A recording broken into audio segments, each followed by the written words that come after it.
All right, wind advisories, coastal flood advisories and warnings, and also flood watches in effect throughout the state of Connecticut this evening, tonight, and into the part of the day tomorrow. And, you know, rain has been coming down at a pretty good clip in parts of the state for the last couple of hours, and in other parts, it's barely even raining yet, but it's going to be changing. So we're closing in on 8/10 of an inch of rain so far from Ridgefield.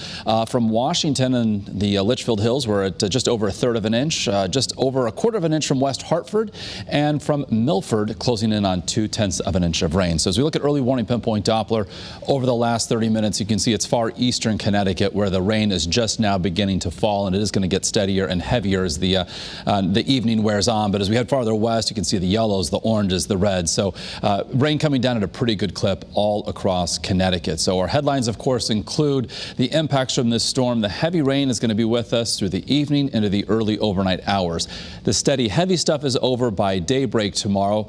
In its wake, we'll see 2 to 3 inches, perhaps locally higher amounts. We could see perhaps a 4 or 5 inch total across western Connecticut, leading to that concern for poor drainage, maybe even flash flooding. The wind, it's only going to get stronger as the evening progresses. So far, gusts are only between, say, 25 and 35 miles an hour. Eventually later tonight, gusting over 50 miles an hour. That's certainly a possibility. So power outages are likely. And then the high tide cycle coming up tonight in tandem with the onshore breeze leads to a concern for that coastal flooding. So we have temperatures across the state now that range from the 50s inland to the 60s along the shoreline.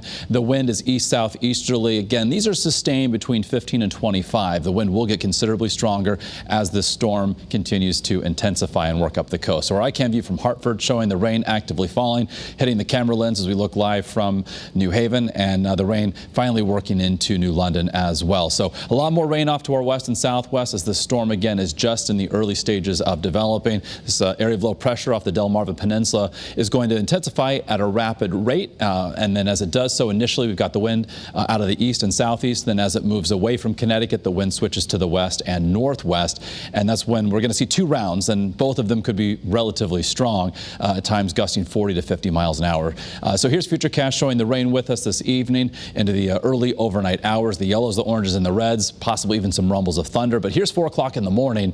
If you're getting up to watch Scott early in the day tomorrow, likely showing the heavy rain moving away from Connecticut. Then throughout the day tomorrow, we'll see more clouds and sun with an ongoing chance for some hit and miss, isolated to scattered type showers. So nothing like today, not a washout, but the wind is still going to be a major factor for our Thursday. And so that is going to be up all day long tomorrow. So with regard to rainfall totals, 2 to 3 inches, locally higher amounts, especially across central and western Connecticut. Temperature-wise, only dipping to the 40s to start the day tomorrow, and not much movement temperature-wise through tomorrow afternoon between 50 and 55. So on our early warning 7-day forecast, the wind begins to subside. Still a little bit breezy on Friday, highs close to 60.